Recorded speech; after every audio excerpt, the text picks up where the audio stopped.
the BetterPress system, making a card with this system and giving you tips and hacks as well. If you buy one of the kits, you get your pressing plate, you get your ink, the actual system itself, and you get some of the cardstock sheet. This is the tape that comes with it. For the tape, my biggest tip is just use it somewhere else in your craft room. My very first go of using the BetterPress system, I used this tape and I actually ripped my card. I'm not going to recommend the tape.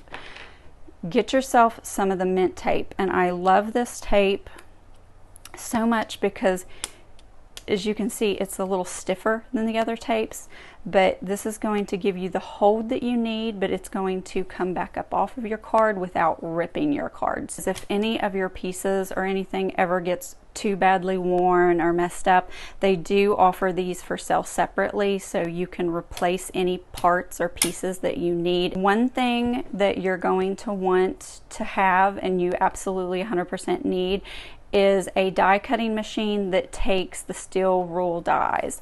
If you don't, the system will not work with your die cutting machines. I recommend when purchasing this system to buy the extra cotton card panels.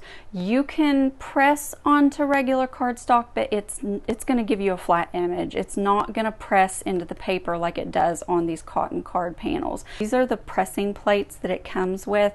And if you do purchase a system, pick up any of the extra plates that you can, because these pressing plates, this system is so popular, they're always sold out. This is my recent haul of plates because they came into stock and I could not pass these up. This is the one that I'm going to be using in today's card making tutorial in this video. These were so super cute right here. I love them, and some of the actual plates do come with dies to be able to cut them out. I'm going to use one of the new ones that I have, and then I'm going to show you how to press with this thing so you can really see the results, because it's so impressive. And then I'm going to share a hack with you for this system. I'm going to remove this top plate and just lay it off to the side, and now I'm going to take my image, and I want the side that's got all the details on it, I want that faced up, and I'm going to put it within the A2 size rectangle. Your acts of kindness brighten my day, and it's nice because you have all the grid lines and you can line everything up. And I'm gonna just turn this up this way so I can see it better and make sure that I have it where I want it. Once everything's in place, I'm gonna bring back in my top plate, and now I'm going to line up. The top plate has the markings on it as well, so I'm going to line up my paper within the A2 grid lines that's on it. I'm going to take my mint tape. I'm just going to tear off 2 pieces. So whatever side that my image is actually on, that's the side that I want to put the tape on, because whenever I flip it over, my tape is going to be on the opposite side. And then I'm just going to make sure that it's not going to move when I roll it through my die cutting machine. So I hope that makes plenty of sense. I think if I put it there, it should be fine. Just enough to where it's not going to move on me. And then I'm going to flip it over. And I want to check and make sure that my tape is not, I'm going to move my tape actually up some, because where my tape is right now, it's going to hit into my leaves. So I'm going to move my mint tape up a little bit more, because we don't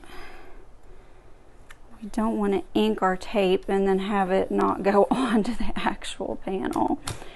So I'm going to turn it back over. And that looks good. It's going to avoid every place that I have my image. Okay, so I'm going to set this back off to the side.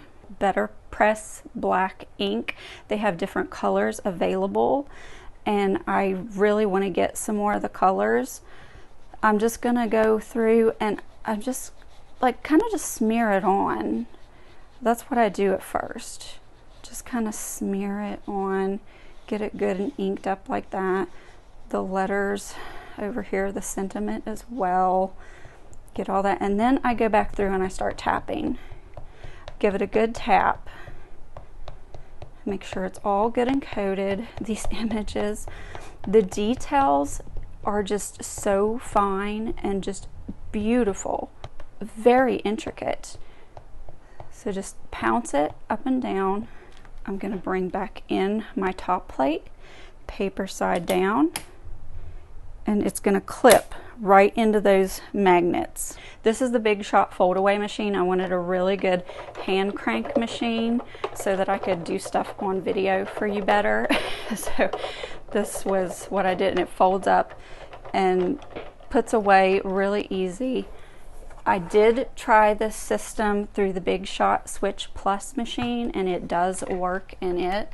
I didn't have any problems running it through it. And now you carefully just want to pull like straight up. Look how gorgeous. Like, I wish that you could feel this.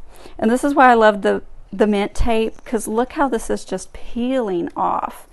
This is like super great, not damaging my card at all. But look, I really hope that I could get this on camera, but I know it's not going to show up. This is literally pressed into the paper. So when you run your fingers across it, it just, I can't even tell you how good and satisfying this feels. It's so pretty. Look at all that gorgeous detail. And you can add your color to this. Let your imagination run wild, because this is stunning. I wish you could feel this. It's pressed into the paper. When I go to clean up, I'll just take my continuous mister sprayer and I'll just spray it a little bit and then just wipe it off with my stamp chamois and just clean up the ink the best I can. These will stain, but just doing this and wiping them down really good is gonna get that ink off, so it's not gonna go onto your next impression that you do. I'm going to show you this hack, and then I'm gonna show you how to make a card using the BetterPress system. If you have the Spellbinders Glimmer Hot Foil system and you have a lot of the foiling plates, these plates will actually work with this system. Now, I only recommend this with using the BetterPress cotton card panels, because these will give you a little bit of a deeper impression when you're inking with them. So I'm going to place this down, and the reason why I tried this out just to see if it would work was because when I bought my system, pretty much everything that I wanted that I seen was sold out online when it came to the pressing plates. I'm going to, let's see, I'm going to move this in this direction because it's going to make me able to see what I'm doing better. I'm going to put this up in this corner because I have so many of these foiling plates, and when I couldn't find the actual press plates, because I was wanting to press when I got this thing, and because it's so amazing, it's so much fun to use, and I was like, I don't have anything else to press with. I couldn't buy no more plates. So this made me so happy. Unbelievably happy. So I'm gonna bring back in my plate and put my paper on just like that. And I'm just going to be aware of where I'm placing. I need this in the very corner, because see, I don't have much to adhere to over here, so I have to be careful with that, or it's gonna cut off my image when it actually inks. I don't want that to happen. And then the other side, I'm just going to place it. I should be able to place it anywhere down here. Okay. And now I'm going to lay that off to the side, and I'm going to ink up my image. But I just thought this was so cool that this actually works and gave me more options of what I can do. Super fun. Okay, so I think I'm good on this side over here. So I'm going to bring back in my die cutting machine and run it through. The images and everything just come out so beautiful. So just lift straight up and look how cool. They clean up just the same and just blot them down. Do you have to put a disclaimer on here? Use at your own risk in your machine and everything, because the company is not going to recommend these foiling plates for the BetterPress system. I personally have not had any trouble whatsoever doing this, but I just have to put that on here. This is so pretty. All the links for all the products that I use are always in the description of the video. I couldn't wait to make a card with this. It just came in the mail yesterday. BetterPress, actually, Spellbinders came out with their new collection of Halloween plates, and they are stunning. Absolutely fun. So now, if you can see, I already got the plate down here, and I'm laying my cardstock down on the A2, but you can see it's going to extend. So there's really nowhere to put the tape without it getting inked, and then it's going to leave a blank space underneath. So I'm just going to line it up in the center with my guidelines, and I'm just going to nip it in the corner. Yeah, I'm just going to put it in the corners just like that. And I actually, to make it look a little even, I'm going to place in every single corner. That way it's just not blanked out in like 2 corners, but we'll at least have 4 corners. And you can kind of use the edges of the black for your guide. I'm not going to be too OCD about it right now. I'll lay this off to the side and ink up my webs. When you're inking up your webs, because this is so intricately detailed, sometimes you'll get a little bit of the, if you can see that, it's a little string off the edge of the ink pad. I don't want that to mess up my card, so I got rid of that. But just go in small little motions with it, and it's going to ink up those very intricate lines much better. I'm going to put my paper side down. We'll run it through straight up. Look how cool. Oh my gosh, I love this so much. Perfect for Halloween. And see what I mean by it inks on the actual tape. This is actually a perfect example of how it really presses the image into the paper. Although it's not inked, you can still see it. I wish you all could just like reach into the screen and like touch this, because it's amazing. Inking with Villainous Potion. Very top. I have ink on my fingers from another ink pad that I was checking out, and now it's on my card. Cover that up in a minute. Continue to put the purple on here. And now I have shaded lilac. Go across the bottom with the shaded lilac, just building the color as I go. Because it is a cotton cardstock, the ink lays a little bit differently on it, because it does have kind of like a texture to it, if that makes sense. So the ink is going to show up a little differently than if you were to use a smoother cardstock. It's going to blend it up in here a little bit. Instead of pulling out my Misty, I'm just going to be using the Holtz Collection blocks, and I just need one of the smaller stamping blocks. I could not pass up this collection when it came up. This is so cute. So I'm going to be using the little ghost, and I need some scrap paper. I think this is going to be wide enough that I can use this. Super important that you use an ink that does not smudge, So I recommend the Gina K Designs Amalgam ink. I'm gonna press my little ghosty down. It's so cute. And now I'm gonna need one more. So I'm gonna ink him up.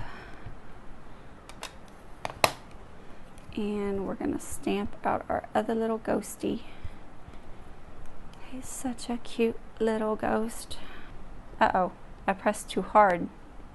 Uh-oh, I'm gonna have to stamp him again. I could get my stamp Shammy. Stamped him too hard. Okay, try again. Ink him up. Third ghost. Just gonna press it down, not too hard. And I inked it lightly this time, so now I've got a really good impression. So I'm gonna use this one and this one. We're just gonna do away. We're gonna do away with him. I don't need that one. The Grit Paste Glow. I take a little bit of it and just smear it out over the top. Just like this, just a light coating. Do the other one. I'm gonna come down here on the rest of my scrap cardstock and smooth out some of the grit paste. I don't want it super thick, but enough to cover this whole piece of card right here. And then I'm gonna let it dry. Look at all that texture and dimension. Everything right here is drying. This is my setup. I just have a portable battery operated fan. That way everything can dry a little bit quicker. But I'm gonna move this out of the way using the second layer die in this layer die cutting set. And I'm gonna just put that down on top of my magic mat. And I just need to cut out a smaller section of this. The reason why I'm doing this is because I decided that when I put this on my card, I want a little bit of white on the outer portion. So I don't want my full card to be just this front panel. I want to actually have that white edge from my card base. So whatever you prefer to do, depending upon what type of edge you want on your card. If you want a thicker white border, just go with one of the smaller dies. And once I have this glued to my card, it's going to give me the perfect white border. My ghosts are now dry enough to where I can take my scissors and cut them out.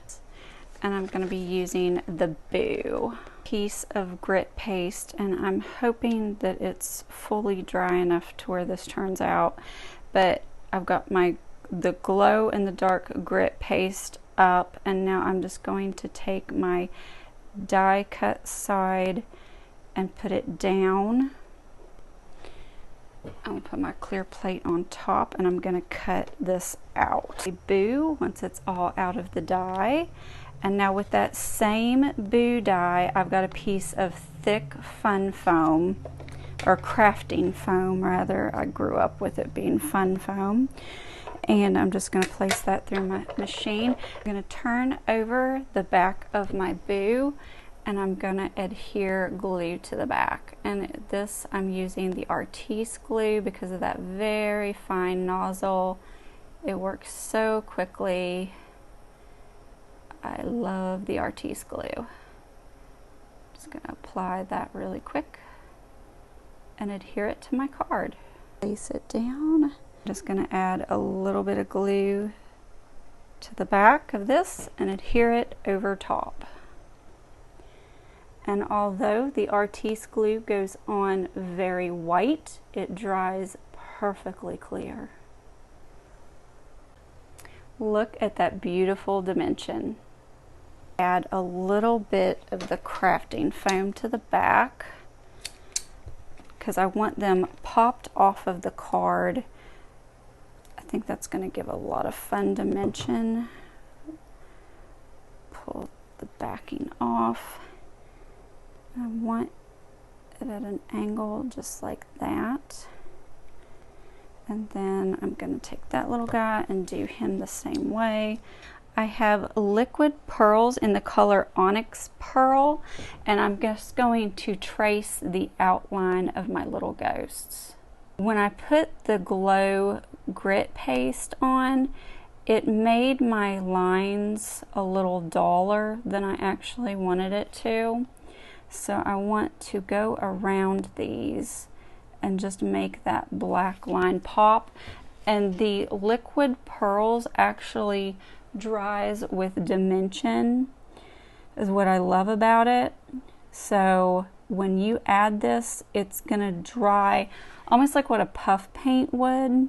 So you're gonna have a lot of dimension with it. It's not gonna dry flat, which makes it really fun to put on a card. Unlike puff paint, when you're using the puff paint, if you ever remember using the puff paint and it would just spit all over your card, this will not do that. It actually applies very well. It's beautiful, and I really love the application. This is the Stickles in the color Black Diamond. Make sure you give it a really good shake before using it. And this, sometimes if you haven't used it for a while, it can shoot a little bit of watery substance up at the top of the tip of it. So kind of just before you start using it, give it a little squeeze to make sure most of the black liquid is going to come out. And then I'm just going to go over the eyes because I wanted some beautiful sparkle to this. This is so cute. Oh my goodness. Absolutely adorable. But I don't know if you can see like the sparkle and shimmer that's in the container. But once it dries, it's going to be a really beautiful sparkle. I hope that you can see that. I wanted to come in my bathroom to do the final reveal for this card. If you haven't subscribed to my channel, don't forget to do so. Go back through those videos. I've got some really great hacks, tips, organization. Leave me a comment below. Let me know what you think of this card. I'm excited for the final reveal. Look how cute. I absolutely love it. Don't forget to subscribe, and I'll catch you in the next video. Hello, Miss Jordy. My butter baby's in the window.